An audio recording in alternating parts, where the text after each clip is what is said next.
Trump says Meghan is terrible.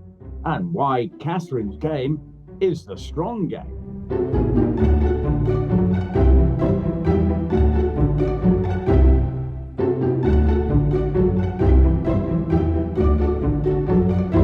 Hello and welcome to Heirs Spares, the show where we bring you insight and opinion into the lives of two other famous royal couples on either side of the Atlantic. I'm Kinsey Schofield, and I'll be bringing you updates on the Duke and Duchess of Sussex here in California. And I'm Rupert Bell, and I'll be bringing you all the latest news about the Prince and Princess of Wales. I'm so jealous because you have been seeing a lot of the Princess of Wales lately, Rupert. I don't know if we anticipated that. Remember, everybody kept telling us it was the word gradual, and it's fine, but I've actually been pleasantly surprised by the amount that we've actually seen Catherine lately. I think, let's be honest, I think she's probably felt up a bit cooped up. Yeah. And actually what we want to see is out and about, and she's probably wanted to do it. Children are back at school, managing her life. I mean, a lot of these events are taking place in London, but she has been down to Wales. So it's not as if she's traveling the length and breadth of the country. But I think it is important that she's out. We saw lovely pictures of her getting off a bus the other day, holding a hand of a little child as she was going into another event, very much centered around what she wants to do, which is about the early learning and bringing on and helping young children. That's very much her focus of attention. So she's going into what I suppose you might deem the kind of safe places that she feels less under pressure.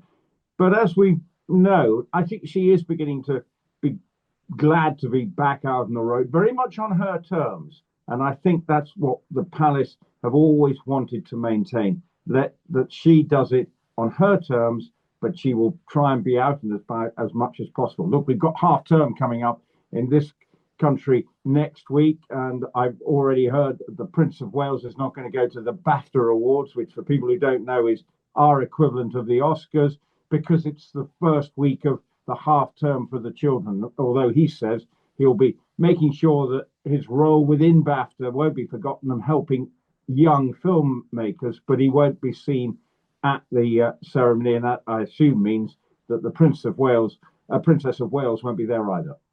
I suspected that we would not see her once we were told she was going to be incredibly picky about, where she was going to put her energy, because she's in remission, but anything could happen. She's prioritizing her health and her family, and I respect that and I applaud it. But knowing that she is going to be pickier as to what she chooses to do, I think it's pretty common sense to imagine that she's going to cut out red carpets. The BAFTA is incredible what they do, but it feels like she really wants to get down in the nitty gritty. I love the way she squats when she's talking to kids and the way she'll play with their little hands. And I think that's where her heart is. And that's totally fine. I love seeing it. There's a new book out called Yes, Ma'am, The Secret Life of Royal Servants by Tom Quinn, where he really explores the differences this isn't a competition, but he explores the different ways that the Princess of Wales, Catherine, and Meghan entered into the royal family. He did say, according to one of the courtiers, that Meghan thought Catherine was just too eager to please, too much a goody two-shoes girl. But they turn around and explain just how clever Catherine was in the way that she carefully absorbed the atmosphere of the palace, the relationships between people, and their rules. She didn't jump straight in or try to change anything. And she was just very intelligent and intuitive into the way that she became such an important staple within the royal family. And she wasn't only coached by William, but kind of these younger employees too that she trusted. Talk to me about some of the pieces you've read out of Tom Quinn's book in that comparison. Did you feel like they were accurate?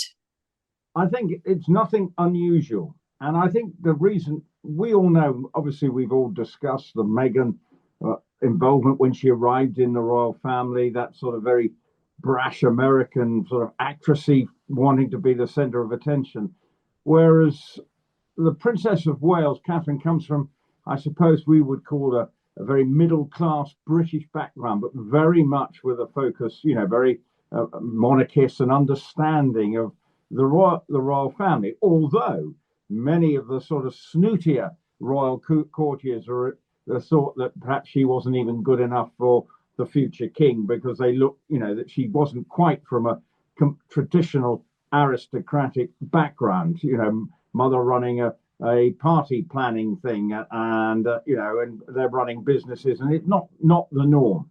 But I think that's been Catherine's very clever game, is that if you call it a game, is we're not here to ruffle feathers.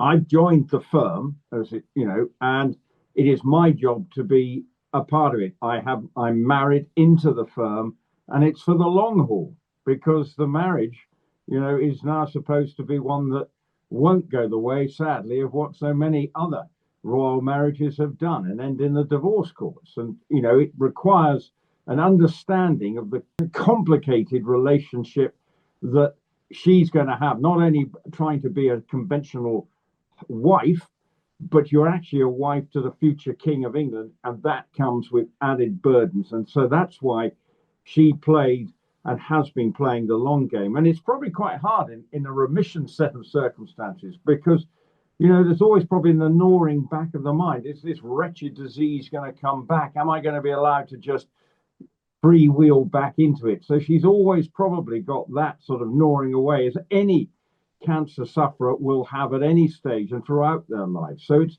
not an easy area to navigate for her. But I think what we have seen ever since she came, I suppose, back properly at the Christmas Carol service, that she's been able, that long game process is definitely working to her advantage, and hence the reason why it's a pretty strong game. And the book, I don't think, casts her in anything other than a positive light.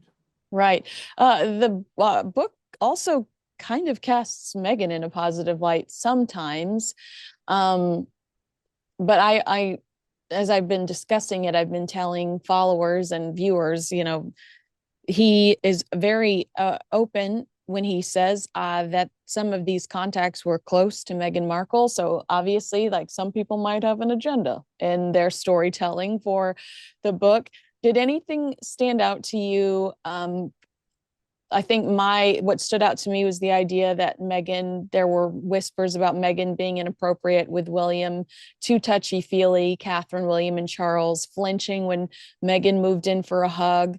Did anything stand out for you specifically? Well, that's probably, she comes from an actressy background. There's a lot of moi, isn't there? That's, sort of touch, the hugging, hello, darling, and a big hug and all that sort of stuff. Whereas probably within the royal family, it's a much more reserved and strained approach. Yes, warm, but not in that overtly physical way that actually was alluded to in this book. But I think what it does say, that when she did arrive in the royal family, the general consensus, particularly from the sort of the king and his brother, that she might actually be a force for good. And I think that's, when you look at how it's unraveled, then she began to, maybe it was the naivety of Harry not explaining well enough. Yes, he'd fallen head over heels in love, but it's not easy coming in, and particularly for an outsider. And yes, of course she knew what the royal family was about, but it's one thing knowing about them, but once you're part of it, my goodness me, it's a whole different mindset, particularly when you're used to being the center of attention. Yes. And you are the star of the show. She was always is a supporting actress when it comes to the royal family, because she's not married to the main man. Now, she'd been married to William, different story, but she's not. And she's married to the spare. And that became increasingly difficult for her. She couldn't understand why they moved into Nottingham Cottage. Harry seemed quite happy with it. He understood it was in the palace grounds. But probably Meghan thought, well, why aren't I living in a flipping great big palace? Right. And instead, I'm living in a fairly poky little cottage. And things like that began to unravel for her in terms of her comfort within the royal family. And then with Harry's approach going, it's all about Meghan. And then he suddenly began to feel there was conspiracy theories left, right, and centre against him, which obviously then led to the departure in as they did all those years ago.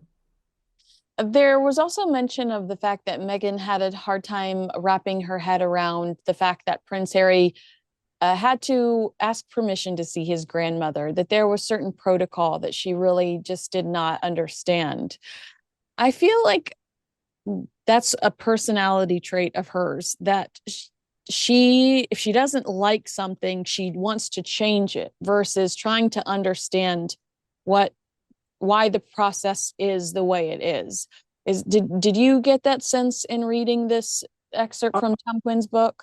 Look, and you can understand coming in.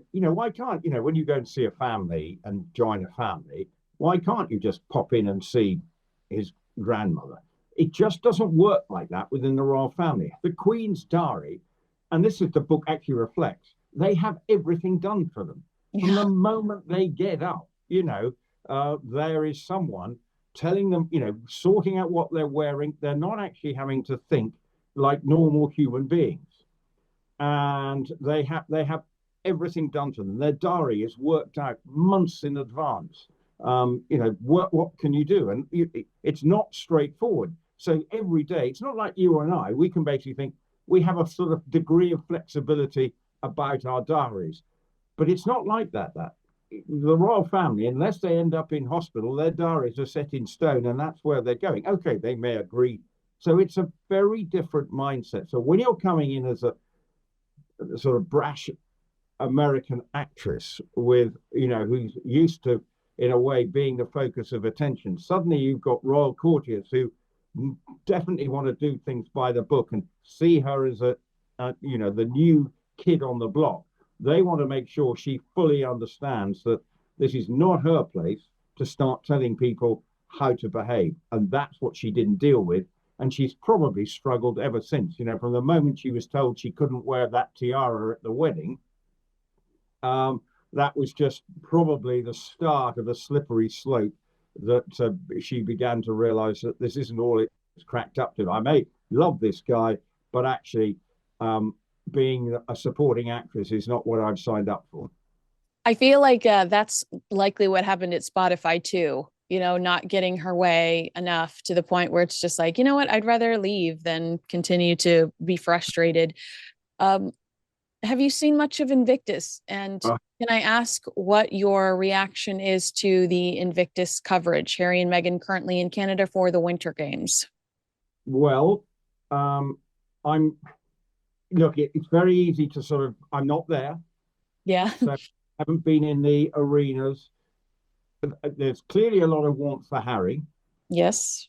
but I've read a report today that a lot of the volunteers are saying we're not getting the coverage about the people who are competitors because it's all about what's Meghan's wearing next, or we're see on a on a golf cart being shepherded around from here, there, and everywhere, and then her suddenly saying, "I wasn't expecting to make a speech." That seemed to me the most disingenuous thing I've ever heard.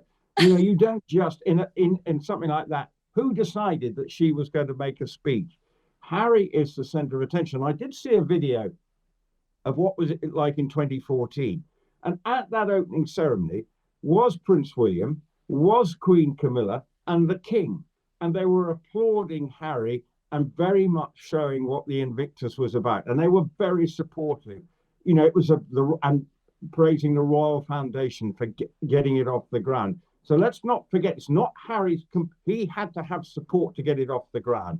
He wanted to do it, but actually, as we move 11 years on, it shouldn't be, Meghan should not be the story. Now, I want, as an ex-serviceman, the stories to be the Herculean efforts of the various competitors to get there, but not that I'm hearing, Meghan making speeches and then just clutching to Harry at every opportunity, knowing he's the center of attention, like some limpet mine. I don't get it. Maybe I'm being British and reserved. What does she need to do to permanently You know, that what is she insecure or something? I Well, mean, what? did it occur to you at all that I feel like there's two things happening here, Rupert. I think Megan's got a show coming out March 4th. And this is all working towards promotion for With Love Megan, which, if you read the reviews of what's to come, it's just a giant love fest. She is as sweet as the sweetest candy you've ever tasted. It's lovey. She's wearing white. She's pure, and it's all about friendship and how to make people feel special and how to host people. And this is a woman that's burned more bridges than an arsonist, you know? So I think one, it could potentially be, you know, a way for her to promote her upcoming Netflix series. But also, don't forget our biggest takeaway from the Vanity Fair piece, which blew up the internet, was that someone from Meghan's team was trying to determine how much a book by Meghan about her life post Prince Harry divorce would be worth. So, of course, you're going to go to Canada and maul each other because you know all eyes are on you and you want to tell everybody that that Vanity Fair piece was inaccurate. Well, I think it's her doing most of the hugging. You know, he probably wants to actually pull up his trousers and get stuck in. Well, he did pull up his trousers as he began the speech. If you look at the pictures, he's only. But I mean, I want him to be, and I'm sure he is. And look, I'm watching it from, you know, it's on the west coast of America, North America, or maybe your president wants it to become the 52nd state, I believe. Anyway, but that's a different story. We're not a politics podcast. But Oh, we're about to talk about him, though. Just yeah, wait. well, we are going to. But I knew he's going to get some airtime. But that's what I want it to be. And I'm sure that the competitors are mighty proud to be there.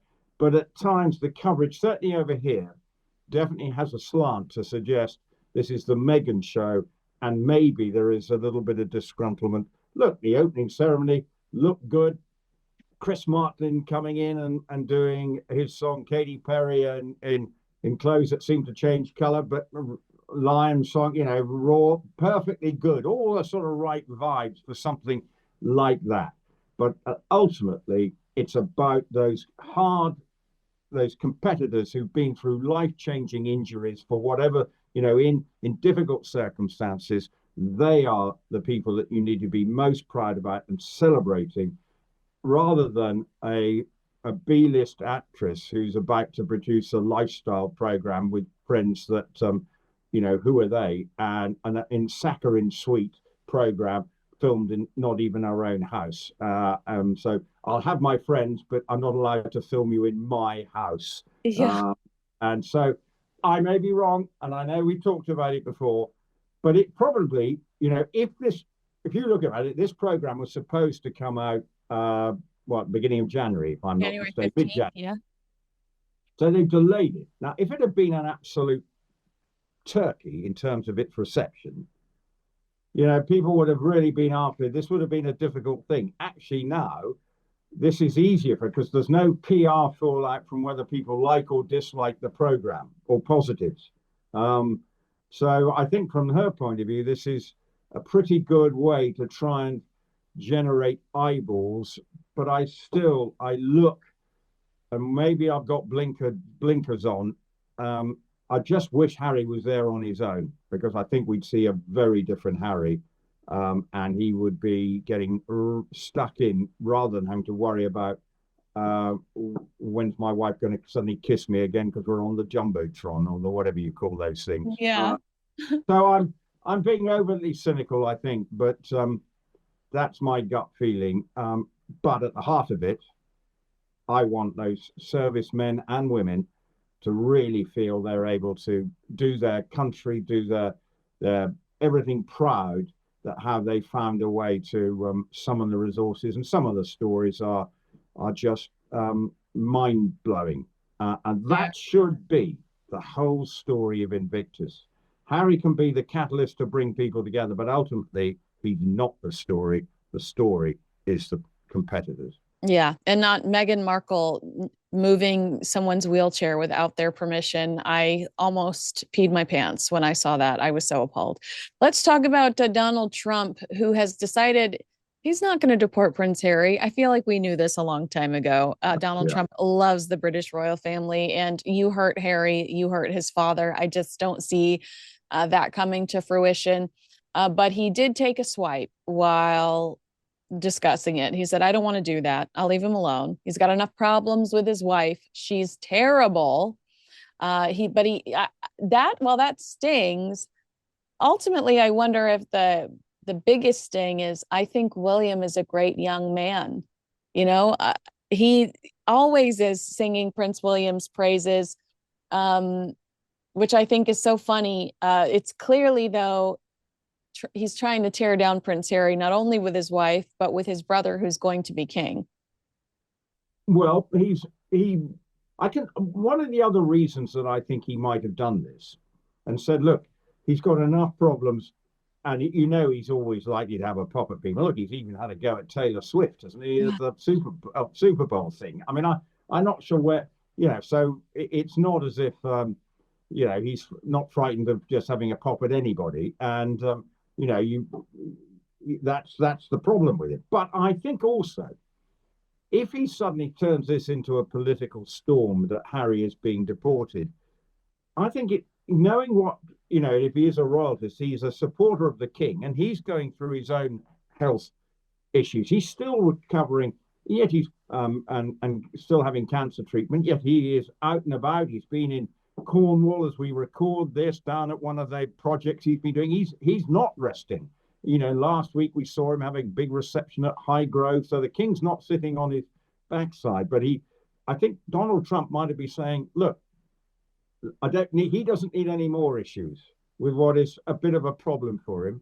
And William likewise with his wife. So I think there may just be a human element to why he's not going to pursue this and saying, and yes, it's the easy headline to say Meghan's the problem. Now, many people would not disagree with that.